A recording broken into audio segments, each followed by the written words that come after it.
ఏ మాటక ఆ మాటేనొల్ల అధికారంలో ఉన్నా లేకున్నా రైతులు నమ్మేది మన బీఆర్ఎస్ పార్టీనే.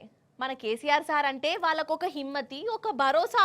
అసలు 10 ఏండ్లు రైతులకు కష్టం అనేది తెలియకుండా చూసుకున్నాడోళ్ళ కేసీఆర్ సారు. ఓ ఇది నేనేదో సార్ మీద పాయరంతోనో అభిమానంతోనో చెప్తున్న మాట కాదు, రైతులే చెప్తాన్రు సార్ ఉన్నప్పుడే మంచిగుండే అని. అందుకే కష్టం వచ్చినప్పుడు వాళ్ళు బీఆర్ఎస్ పార్టీ దిక్కే చూస్తాన్రు. మన కేసీఆర్ సార్ను మన రామన్నకే చెప్పుకుంటాన్రు. గద్వాల జిల్లా రైతులు రామన్నను కలిసిండ్రు. పాండ్రి మనం కూడా వాళ్ళ నోమాలక కలిసేసి వద్దాం.